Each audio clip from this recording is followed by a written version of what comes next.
अस्सलामुअलैकुम। मैं हूं आप लोगों का दोस्त, आप लोगों का भाई मोहम्मद सरफराज खान।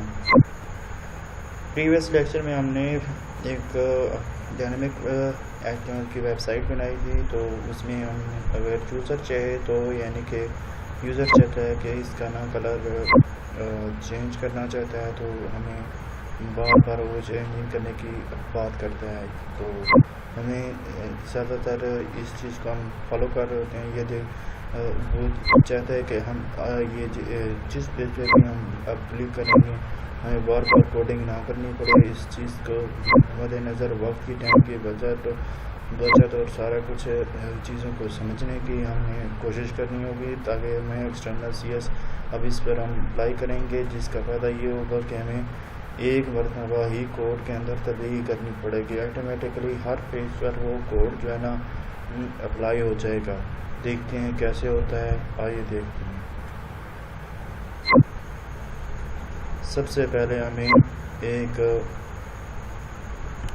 CS की फ़ाइल बनानी पड़ेगी style.cs की।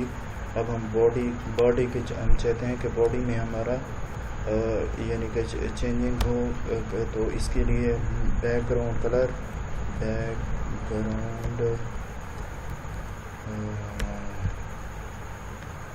मैनेज कलर हम चाहते हैं कि इसका क्या हो,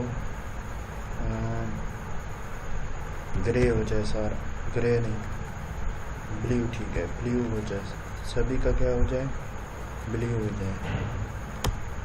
देखते हैं कि क्या वाकई सभी का ब्लू हो जाती है। तो हम पहले इसको सेव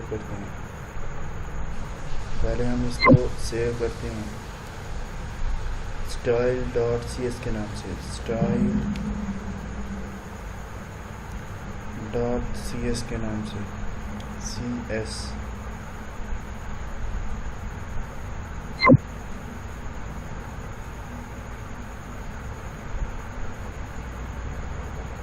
हमने सेव किया style.cs के नाम से। जब हमने फाइल को सेव किया, इसके बाद अब इंडेक्स की पेज पे आते हैं और ये कोड यहाँ पर हम लिख देते हैं, हेड के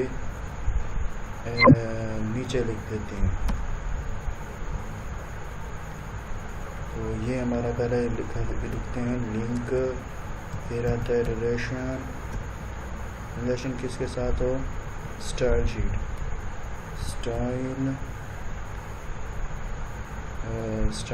के साथ, ठीक है। इसके बाद हमारी आती है टाइप हमारी क्या होनी चाहिए,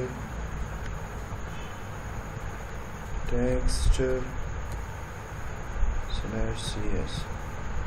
अच्छा, इसके बाद हमारा आता है हाइपर रेफरेंस। अच्छा, इसमें हमने क्या लिखना है, style.css।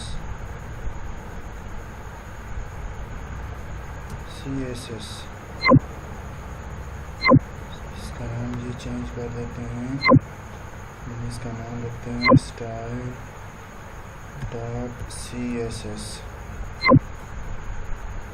अब ठीक हो गया। तो अब हम यहाँ को रन अप करते हैं, इसको रन अप हुआ पड़ा है ना, तो इसको हम देखते हैं कि वाकई चेंज होती है। ये देखो भी है, अब इसका कलर जो है ना चेंज हो गया है। अब हर एक के अंदर इसको हम इस कोड को सिर्फ पेस्ट कर देंगे, हर एक पेज पर हम इस कोड को पेस्ट कर देंगे और फिर देखते हैं कि क्या इसमें वाकई तब्दीलियाँ होती हैं या नहीं। ठीक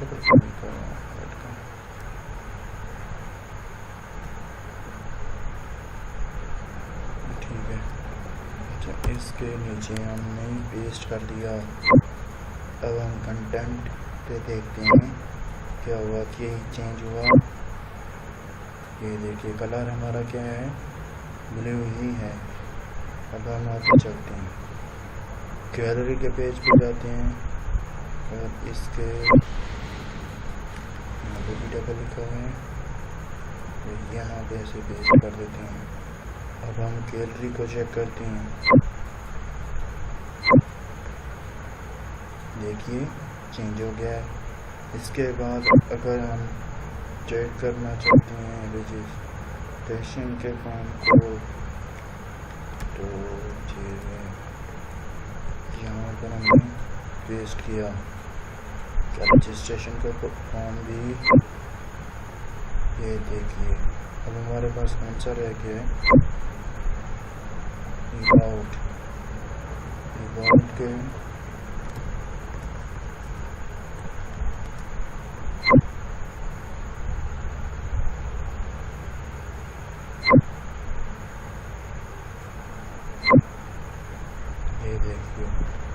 भी ब्लू है। अगर हम CS के अंदर हमें थोड़ी सी चेंजिंग करनी पड़ती है, यहाँ पर अगर हम ग्रीन कर दें तो और का ग्रीन हो जाएगा। देखते हैं क्या वाकई तब्दीली होती है या नहीं। ये देखिए एक्सटर्नल CS का यही फायदा होता है कि हमारी टाइम की बचत होती है।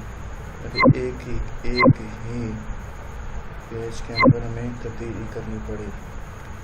अब देखिए इधर हम ग्रे अगर कर देते हैं, सेव करते हैं, क्या सारों के पेजों के कलर ग्रे हो चुके हैं। ये देखिए अब अगर हम चाहते हैं, अब हमें अगर चाहते हैं कंटेंट डॉट HTML के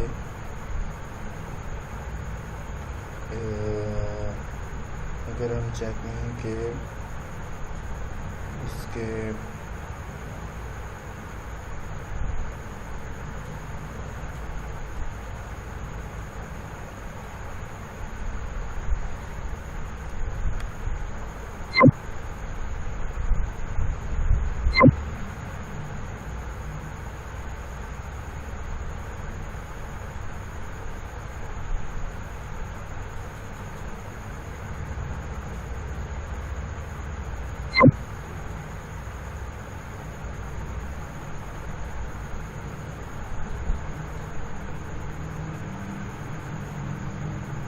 ठीक है, तो इसके अंदर भी ये अगर हम यहाँ पे बैकग्राउंड और इधर कलर सेलेक्ट कर दें, कलर करके हम इसको कर देते हैं रेड, तो कोई तब्दीली नज़र आएगी, ये चेक करके देखते हैं।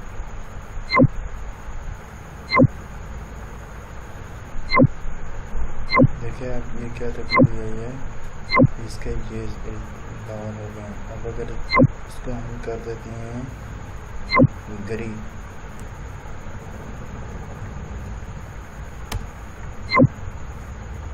करके हम चेक करते हैं क्या वाकई तब्दीली होती है कुछ या नहीं। ये देखिए इसके ना ये वाली चीज़ें जो है ना ग्रीन हो गई, ठीक है।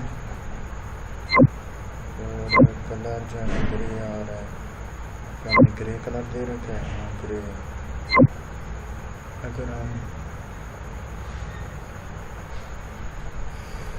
अगर हम इसका कलर ग्रीन कर देते हैं, तो इसका कलर हम ग्रे कर दें, तो फिर देखते हैं इसमें क्या तब्दीली होती है।